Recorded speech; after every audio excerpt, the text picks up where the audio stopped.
इसमें आज़म अल्लाह ताला का ऐसा नाम जिससे जो मांगो फौरन मिल जाए, जैसा चाहो वैसा हो जाए।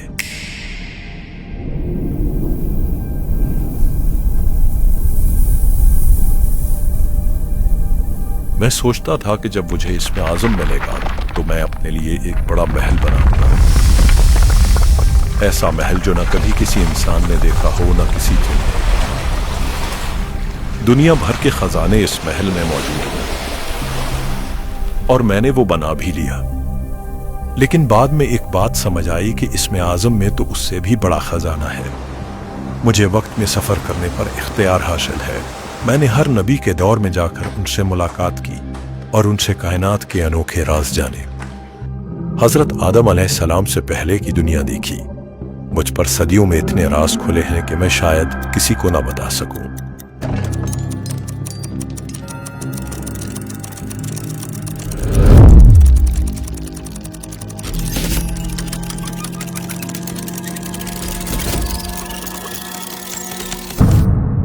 लेकिन अब मेरी उम्र बहुत ज्यादा हो गई है। या अल्लाह, मैं चाहता हूं कि ये इसमें आज़म और वो राज मैं किसी बड़े ज़र्फ वाले शख्स को दे दूं जो इस अमानत को संभाल कर रखे। या अल्लाह, मुझे दिखाएं कि ये राज मैं किसको दूं।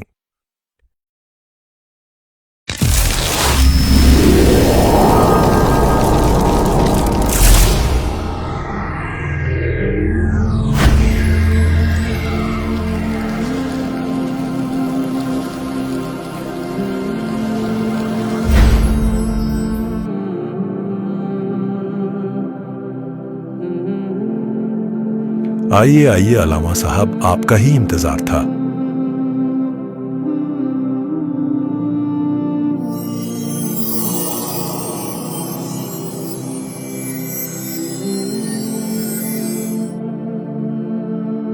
ये कैसा नूर है?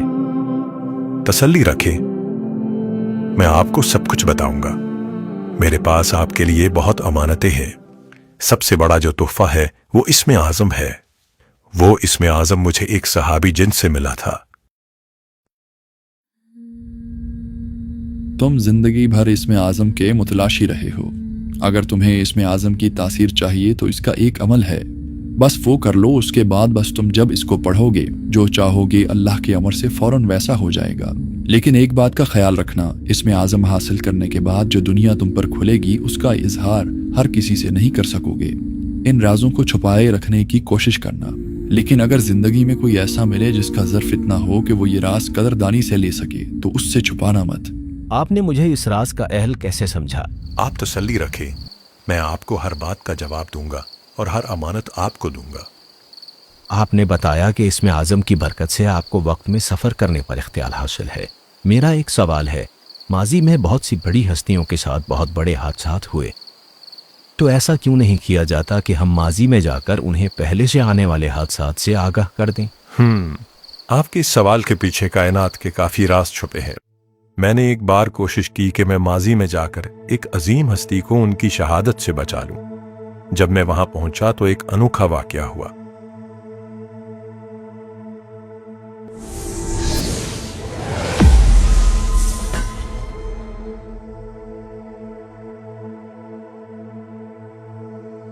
कायनात के निजाम में खलल डालने की कोशिश न करो, वरना तुमसे ये नेमत छीन ली जाएगी। वापस चले जाओ।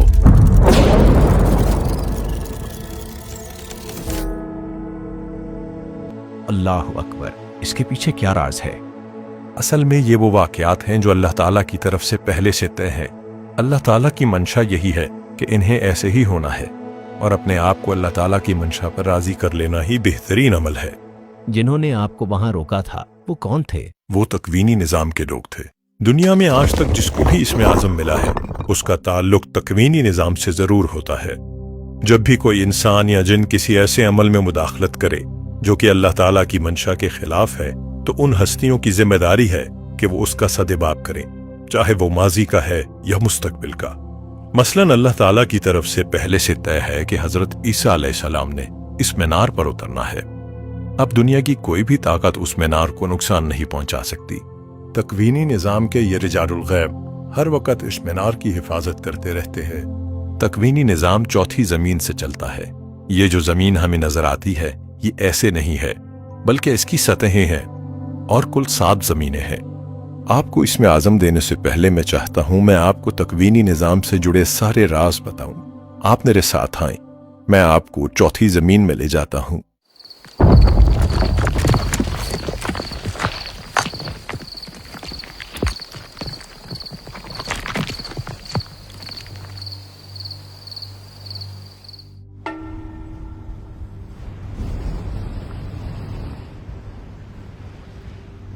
ہر زمین کا اپنا ایک نظام ہے، اپنا آسمان ہے۔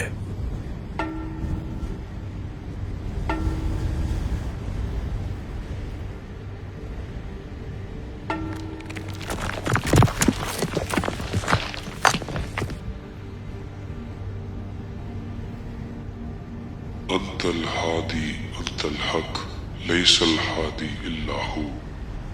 یہ سامنے جو آپ کو نظر آ رہے ہیں یہ اوتاد ہے، الہادی انت چاروں الحق سمتوں کے لیس اوتاد، الہادی ہر سمت کا ایک وطد ہے۔ اللہ کے امر سے انہیں نظام عالم کے بہت سے امور کو چلانے کی اجازت ہے۔ انت الہادی انت الحق لیس الہادی الا ہو۔ میں نے ان کا تذکرہ پہلے بھی کہیں پڑھا ہے۔ ان کے نام کا ایک تعویذ ہے، جو بندہ اپنی کوئی حاجت اس تعویذ کے نیچے لکھ کر درخت سے لٹکا دے تو وہ حاجت پوری ہو جاتی ہے۔ آپ یقیناً اس تعویذ کی بات کر رہے ہوں گے۔ جی بالکل۔ یہ سامنے کیا ہے؟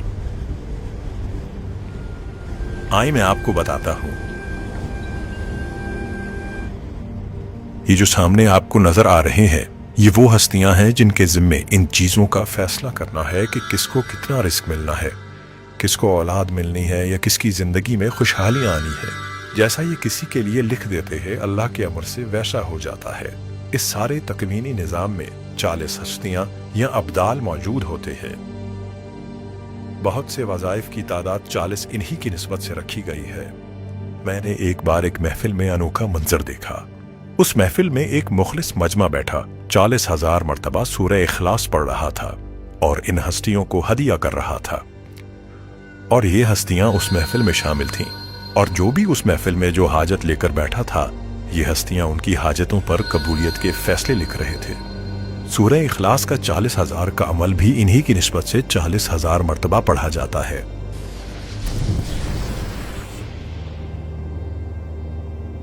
یہ جو سامنے ابھی آئے ہیں یہ کتب ہیں جن کے ذمے حکمرانوں اور بادشاہوں کا انتخاب ہوتا ہے۔ آپ کو علم ہے کہ دنیا میں جتنے بھی حکمران آتے ہیں ان کا فیصلہ یہ ہستیاں کرتی ہیں۔ جتنے سال جس حکمران نے حکومت کرنا ہے وہ یہی سے فیصلہ ہوتا ہے۔ جس حکمران کے لیے یہ ہستیاں جتنا سال طے کرتی ہیں اس سے پہلے دنیا کی کوئی طاقت نہیں ہٹا سکتی، اور جب یہ کسی کو ہٹانے کا فیصلہ کر لیتے ہیں تو کوئی طاقت اس کی حکمرانی برقرار نہیں رکھ سکتی، اور یہ سب ذمہ داریاں انہیں اللہ ہی کے امر سے ملی ہیں۔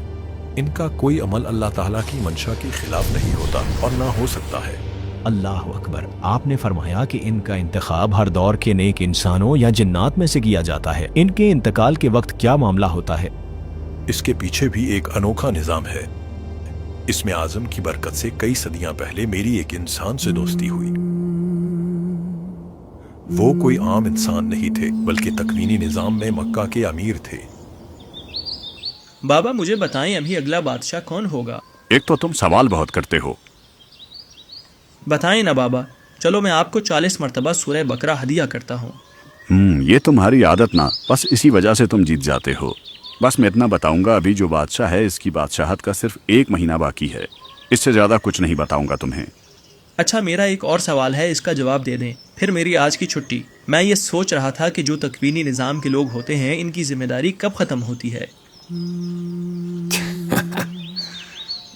چلو آؤ میں تمہیں بتاتا ہوں۔ میں نے ان کے ساتھ چلنا شروع کر دیا۔ کافی دیر تک ہم چلتے رہے۔ چلتے چلتے ایسے مناظر آ گئے جو مجھے مکہ کے نہیں لگ رہے تھے۔ ہم کافی دیر ایسے چلتے رہے۔ میں نے پھر ان سے پوچھا ہم کتنا دور آ گئے ہیں؟ ہم مکہ سے 1900 میل دور آ گئے ہیں۔ کافی دیر چلتے چلتے ہم ایک خوبصورت وادی میں پہنچ گئے۔ وہ وادی ایسی تھی جیسے دنیا پر جنت کا ٹکڑا۔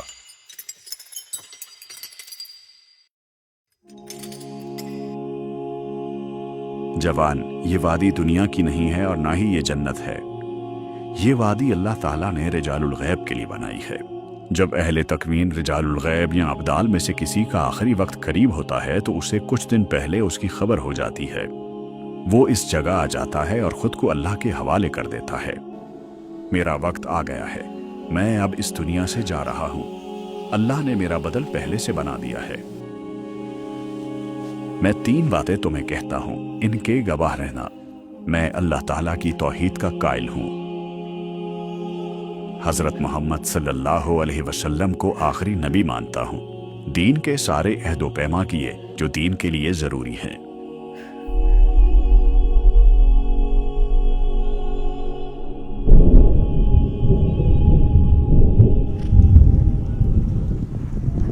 मैं अभी उनके दुख में रो ही रहा था कि मैंने देखा आसमान से एक रूहानी मखलूक आ रही है।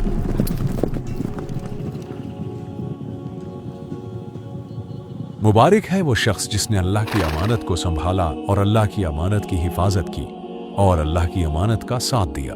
आपने इन्हें आखिरी मर्तबा देखना है तो देख लें, हम इन्हें अपने साथ ले जाएंगे। मैंने उन्हें आखिरी बार गले से लगाया और देखते ही देखते वो आंखों से ओझल हो गई। मैं वहां हैरान और परेशान खड़ा था कि अब मैं वापस कैसे जाऊं। तभी मुझे वापस उन बुजुर्ग की आवाज आई, जवान, तुम्हारा वक्त यहाँ पूरा हुआ, अब यहाँ से वापस चले जाओ। लेकिन मैं कैसे जाऊं? मुझे तो ये इल्म भी नहीं कि मैं यहाँ कैसे आया। तुम जिस सिमत से यहाँ आए थे उसी सिमत में वापस चलना शुरू कर दो। मुझे फना है, लेकिन उस अल्लाह को फना नहीं जो इस निजाम को चला रहा है। वही अल्लाह तुम्हें वापस ले जाने पर भी कादिर है। फिर मैंने वहां से वापसी का सफर शुरू किया और कुछ ही मिनटों में वापस मक्का पहुंच गया। अल्लाह अकबर, आप इसमें आज़म के जितने कमालात बता रहे हैं, मेरी हैरत और तजस्सुस बढ़ता जा रहा है कि आप मुझे भी वो इसम बता दें। ये तो अभी कुछ भी नहीं है। जो अगला राज मैंने आपको बताना है, इसका असर पूरी कायनात पर पड़ेगा। आपके हर साथी पर इसका असर होगा। जिस तक भी ये राज पहुंचेगा उसकी जिंदगी हमेशा के लिए बदल जाएगी। अब मेरी बात ध्यान से सुने, अपना हाथ मेरे हाथ में दें और आंखें बंद कर लें। जब तक मैं ना कहूं आंखें नहीं खोलना।